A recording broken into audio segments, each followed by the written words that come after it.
Hello students, स्वागत है आपका आज की इस नई वीडियो में।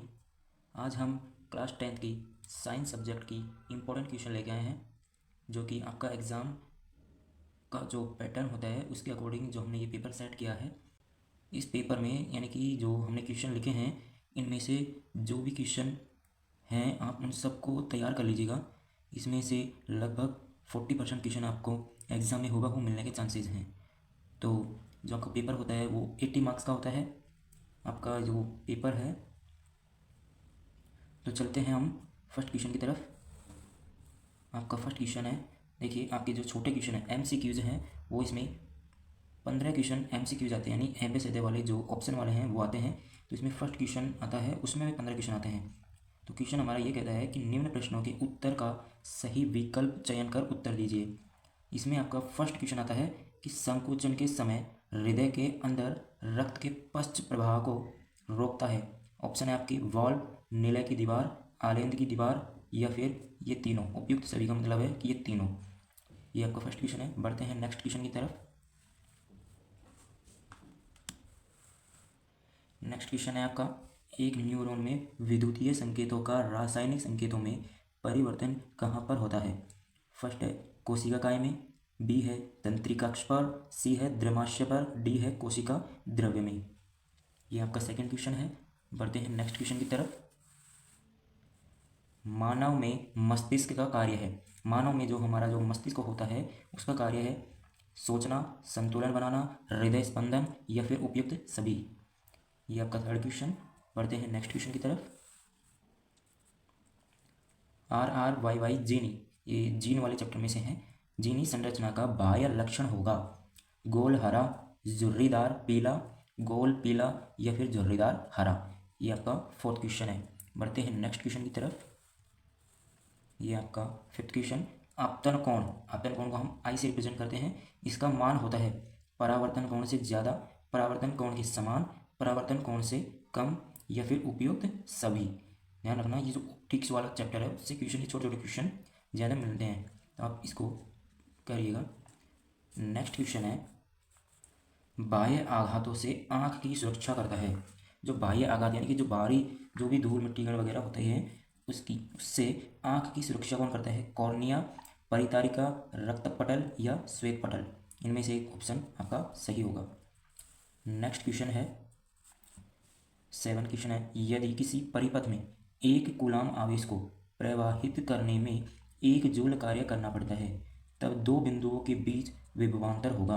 यह आपका एक छोटा सा न्यूमेरिकल है, इसमें सीधा सीधा फॉर्मूला लगेगा, बस उससे आपको आंसर आ जाएगा। इसमें ऑप्शन है 1 वोल्ट, 2 वोल्ट, 3 वोल्ट और 4 वोल्ट। वीडियो को लाइक कर दीजिएगा और चैनल पर नए हो तो चैनल को सब्सक्राइब जरूर कर दीजिएगा। बढ़ते हैं नेक्स्ट क्वेश्चन की तरफ।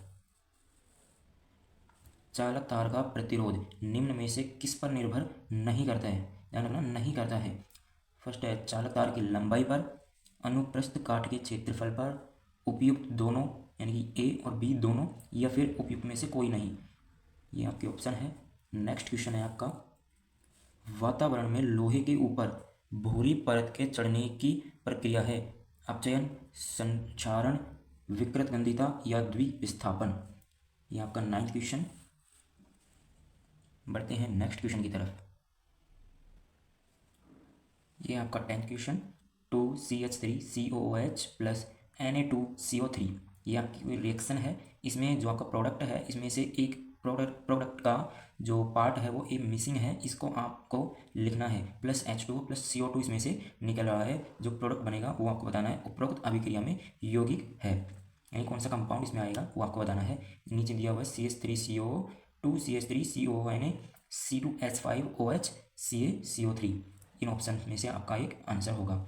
नेक्स्ट क्वेश्चन है आपका, धातुएं संयोजकता, धातुएं संयोजकता कोष से इलेक्ट्रॉन त्याग कर किसका निर्माण करती है। इसमें पूछा जा रहा है कि जो धातुएं होती है वो संयोजकता कोष से इलेक्ट्रॉन त्याग कर किसका निर्माण करती है। धनायन का, ऋणायन का, धनायन एवं ऋणायन दोनों का, या फिर किसी भी एक का निर्माण कर सकता है। इन ऑप्शन में से आपको आंसर देना है। नेक्स्ट क्वेश्चन है, O3 किसका रासायनिक प्रतीक है। O3 किसका रासायनिक प्रतीक है, इसका आंसर मैं आपको बता दूंगा। ऑक्सीजन का, ऑक्साइड का, ओजोन का या फिर ऑर्गन का? इसका राइट आंसर आपका ओजोन होगा, जो कि ओजोन गैस की परत हमारे वायुमंडल में भी पाई जाती है, जिससे सूरज से आने वाले जो अल्ट्रावायलेट रेज हैं उनसे हम हमारी रक्षा करती है ये ओजोन गैस। तो इसलिए ओजोन गैस को आप थैंक यू कहिए। और हाँ, चैनल को सब्सक्राइब और वीडियो को लाइक कर देना भाई, और जल्दी से जल्दी सब अपने अपने फ्रेंड्स के साथ वीडियो को शेयर जरूर कर देना। बढ़ते हैं नेक्स्ट क्वेश्चन की तरफ।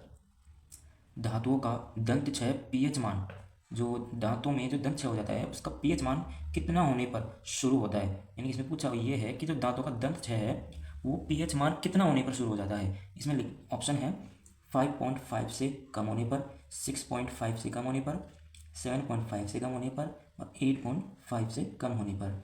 इन ऑप्शंस में आपका राइट आंसर होगा वो आप कमेंट में मुझे बताइएगा। नेक्स्ट क्वेश्चन है, पुष्प में जो नर जनन भाग का नाम क्या होता है? पुष्प में नर जनन भाग का जो नाम है वो क्या होता है वो आपको बताना है। अंडाशय, वर्तिकाग्र, पुंकेसर या बाह्यदल? ऑप्शन आपकी ये हैं। नेक्स्ट क्वेश्चन है आपका, विद्युत चुंबक बनाया जाता है, जो विद्युत चुंबक है वो किससे बनाया जाता है?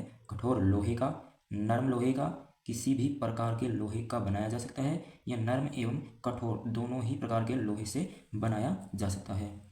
ये आपके ऑप्शन है, आपको इसका आंसर कमेंट में जरूर से जरूर बताना है। नेक्स्ट क्वेश्चन है,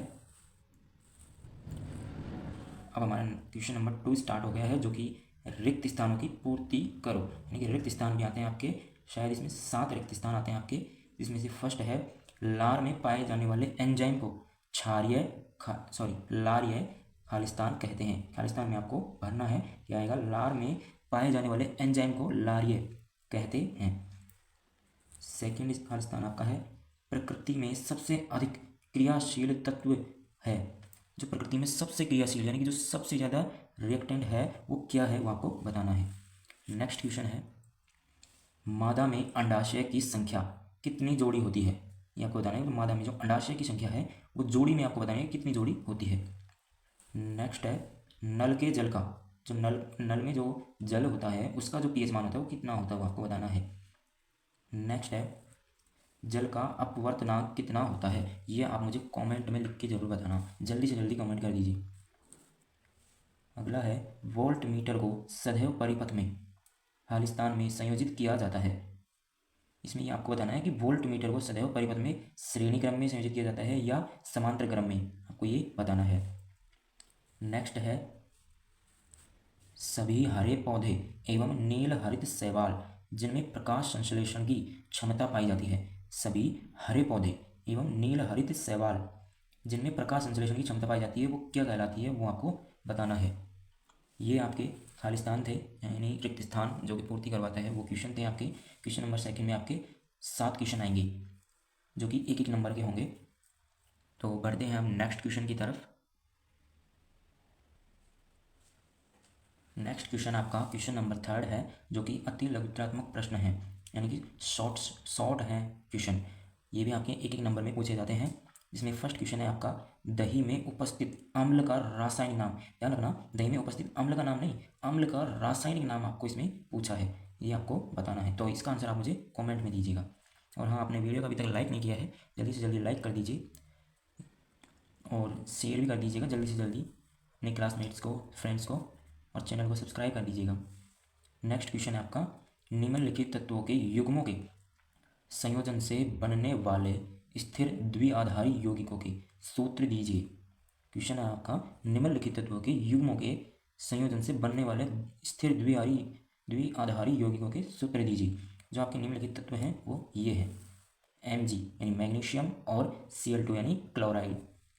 ये आपका क्वेश्चन है। इसमें आपको युग्म यानी इन तत्वों के युग्मों के, इन दोनों का युग्म, इनसे संयोजन से बनने वाले स्थिर द्विआधारी यौगिकों के सूत्र बताने हैं आपको।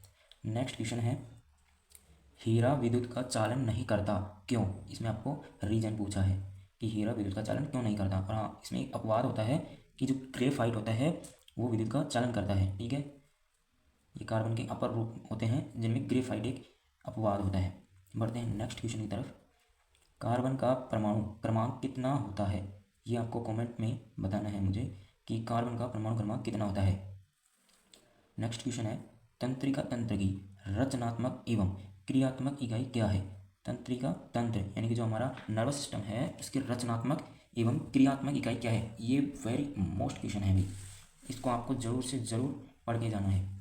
नेक्स्ट क्वेश्चन है प्लाज्मोडियम। प्लाज्मोडियम में जनन किस विधि के द्वारा होता है? जो प्लाज्मोडियम होता है उसमें जो जनन होता है वो किस विधि के द्वारा होता है, उस विधि के बारे में आपको बताना है। और ध्यान रखना, जो अति लघुत्तरात्मक प्रश्न है इनका आंसर आपको एक शब्द में भी देना हो सकता है या फिर एक लाइन में भी देना हो सकता है। अब आपको इसमें विधि का नाम बताना है, ओनली विधि का नाम बताना है। इसमें विधि की कोई पूरी क्रिया विधि या फिर कुछ भी ऐसा नहीं है कि पेजों के पेज भर रहे हो, इसमें ऐसा कुछ नहीं बनना है। आपको ओनली एक शब्द में या फिर एक लाइन में आंसर आपको देना होता है, क्योंकि ये क्वेश्चन ओनली एक नंबर का है। तो पढ़ते हैं नेक्स्ट क्वेश्चन की तरफ। क्वेश्चन है आपका, वक्रता त्रिज्या और फोकस दूरी में क्या संबंध होता है? क्वेश्चन है, ये कह रहा है कि जो वक्रता त्रिज्या है जिसको हम आर से रिप्रेजेंट करते हैं और फोकस दूरी जिसे हम एफ से रिप्रेजेंट करते हैं, इन दोनों में क्या रिलेशन होता है? ये रिलेशन मैं आपको बताऊं कि F is equal to R by two, F is equal to R by two, ये फॉर्मूला होता है, यही इस क्वेश्चन का आंसर होगा।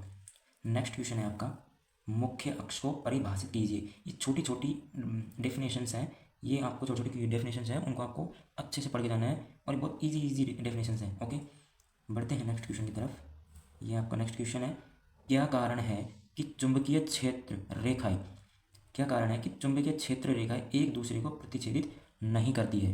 ये आपको रीजन बताना है इसका। नेक्स्ट क्वेश्चन है, पर्यावरण में विघटन करने वाले जीवों की भूमिका लिखो। पर्यावरण में जो जीव होते हैं, जो विघटन करने वाले जो जीव होते हैं, उनकी आपको भूमिका लिखनी है कि वो क्या काम करते हैं, उनका मतलब उनके काम से हमको क्या फ़ायदा हो रहा है, ये आपको इस क्वेश्चन में बताना है। आज का सेशन हम यहीं ख़त्म करते हैं, और वीडियो को आपने लाइक नहीं किया है तो जल्दी से जल्दी लाइक कर दीजिए, और चैनल पर नए हो तो चैनल को सब्सक्राइब और जल्दी से जल्दी इसको शेयर कर दीजिए ताकि आपके क्लासमेट्स को भी इसका फ़ायदा मिल सके।